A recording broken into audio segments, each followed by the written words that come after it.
সবাই বলে নারী কিসে আটকায়, আমি বলি নারী মা হওয়ার পর সন্তানের মায়া আটকায়।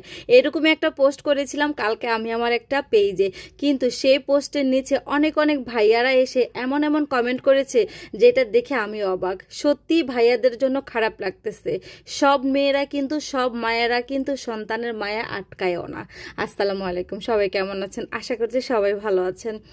তো আমি আজকে খোলাজা পিঠা বানাবো। সেদিন আপুদের সাথে বলেছিলাম যে হাঁস রান্না করেছিলাম, তো রাতের বেলা আমরা সবাই খোলাজা পিঠাটা খাবো। তো সেই খোলাজা পিঠাটা বানাবো আর আপনাদের সাথে গল্প করব। তো এখানে হচ্ছে খোলাজা পিঠা বানানোর জন্য কিন্তু চালের গুঁড়ি লাগে, আর আমি চালের গুঁড়ির সাথে শুধুমাত্র চালের গুঁড়ি দেই, চালের গুঁড়ির সাথে ময়দা অ্যাড করি না।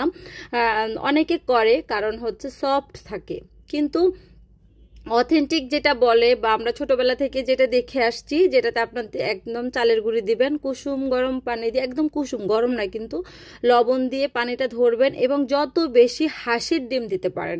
মানে এই পিঠাটা সবচেয়ে মজা হচ্ছে হাঁসের ডিম। এরপরে হচ্ছে আমরা যে চিতই পিঠা বানাই তার থেকে এটার গোলাটা আরেকটু পাতলা হবে। এরপরে লবণ দিয়ে তারপরে বানাবেন, এত সুন্দর হবে। আর আরেকটা জিনিস হচ্ছে, আমি কিন্তু সব সময় খোলাজা পিঠাটা মাটির মানে যে হাঁড়িগুলো থাকে এগুলোতে বানাই। অনেক হয়তো বলতে পারেন আপু এটা তো ননস্টিক আরো সুন্দর হয়। ভাই, শিলপাটার মানে মশলার সাথে যেমন আমরা ব্লেন্ডারের তুলনা করি বা আমরা যেরকম গ্যাসের চুলা বা মাটির চুলার পার্থক্য করি, ঠিক এইরকমই কিন্তু একটু পার্থক্য অবশ্যই আছে, তাই না? দেখেন হাজার ছিদ্র কিন্তু ননস্টিকেও পড়ে। তো অনেক আপুরাই হচ্ছে এইটা কিন্তু মানে ইউটিউব দেখে করে অনেক কিছু ইয়েতে হয়, কিন্তু আপনার অথেন্টিক যেটা আমি যেটা মানে আমরা গ্রামে বড় হয়েছে যেটা দেখে আসছি এভাবেই।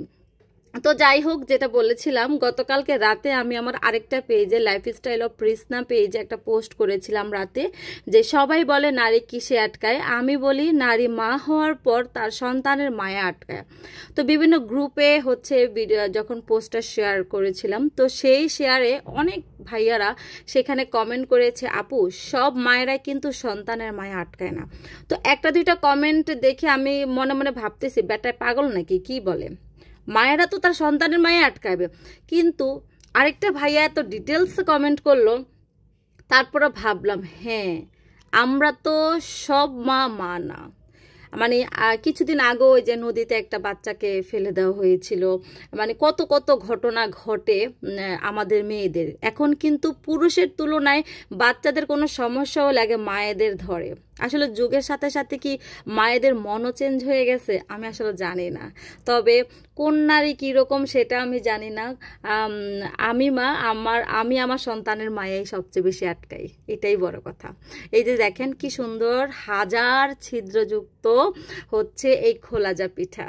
নোয়াখালী বলেন, ভোলা বলেন, বরিশাল বলেন, আমাদের খুবই জনপ্রিয় একটা পিঠা, যেটা ঢাকায় আপনারা অনেকে কি বলেন, চাপটি বলেন। চাপটি আলাদা, আর এই খোলাজা, এই যে খোলার ভিতরে জালি জালি হয়, এটার জন্য এটার নাম হয়েছে খোলাজা পিঠা।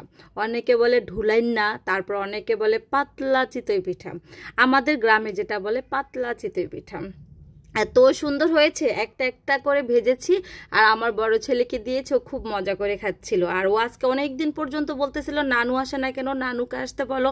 তখন আমি বুঝতে পারলাম আমার ছেলের নিশ্চয়ই পিঠাটা খেতে ইচ্ছে করছে, কারণ আমার মা আসলে আমার বাসায় এই পিঠা একটু বেশিই হয়। তো একদম তেলওয়ালা হাঁস দিয়ে এই রাতের আমাদের আয়োজন ছিল। কেউ আর কিছুই খাই নাই, খোলাজা পিঠা একটা একটা করে গরম করেছিলাম আর খেয়েছি। আপনারা কারা কারা এই পিঠাটা পছন্দ করেন অবশ্যই জানাবেন।